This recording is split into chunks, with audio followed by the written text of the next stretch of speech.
The objective of this demonstration is to analyze how downforce is generated and examine how it can be used in the real world. This model is similar to the rear wing of a Formula One car.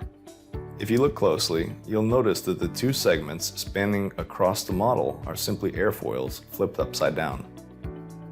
The inverted airfoils generate the same type of force as the wings of an airplane, but the force is now pointing down instead of up. This force is called downforce, and it increases the tire's grip on the track, allowing the car to drive faster through high-speed corners.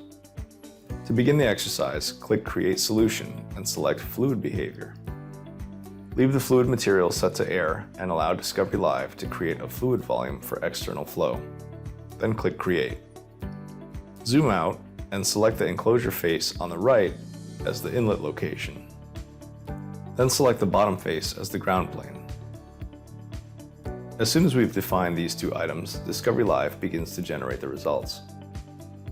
Press H on the keyboard to return to the home view. Let's pause the simulation and make some changes to our boundary conditions.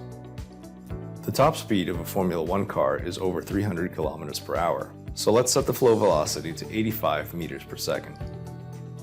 Right-click the outlet pressure and select Edit. Hold Control and click the two side faces of the enclosure, as well as the top face. Keep the gauge pressure at 0 megapascals and press Enter. Press H to return to the home view. Right-click Slip Symmetry and select Edit Location. Notice that slip symmetry is still applied to the three faces where we just added an outlet pressure. Click anywhere in the background to deselect the three faces. Then rotate the model and select the bottom face. Click the check mark to complete the operation. Remember that reducing the overall size of the enclosure can improve the fidelity of the analysis. The current enclosure is fairly large.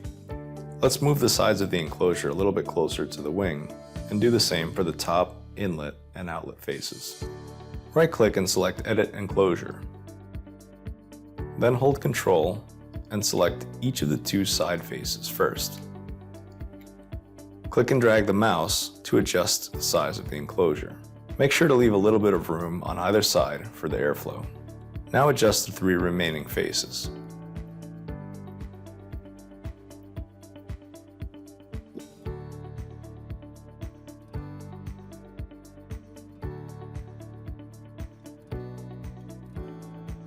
Once you've finished resizing the enclosure, click the X in the Pull tool to close it, and go to the structure tree icon at the top right of the window and clear the checkbox next to enclosure to hide it. Let's increase our fidelity a bit as well and restart the simulation.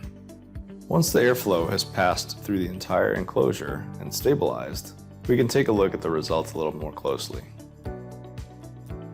Since the end plates of the rear wing obstruct our view from the side, we can right-click on this center plane and select Clip with Plane, then select Clip. This will cut the model visually and give us a better view of what's happening at the cut plane.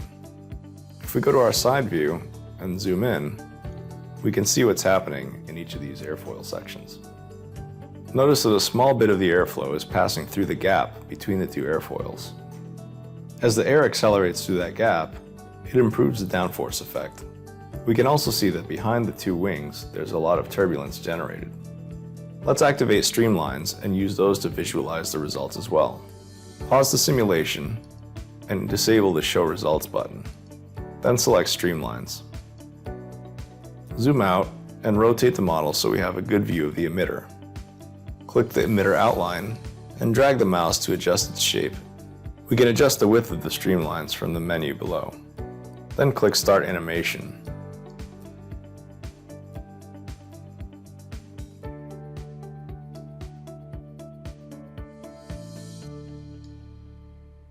Now let's take a look at the pressure distribution on the surfaces. Set the results to display pressure and select Inverse Surface as the display style.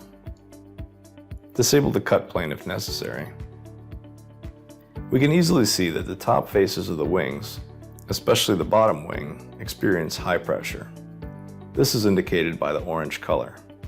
On the bottom side, we can see several regions colored in blue or green. These represent the region where the flow accelerates and the pressure drops. This causes a suction effect on the bottom side of the wing that adds to the high pressure on the top, and this generates the downforce to give the car better grip through high-speed turns.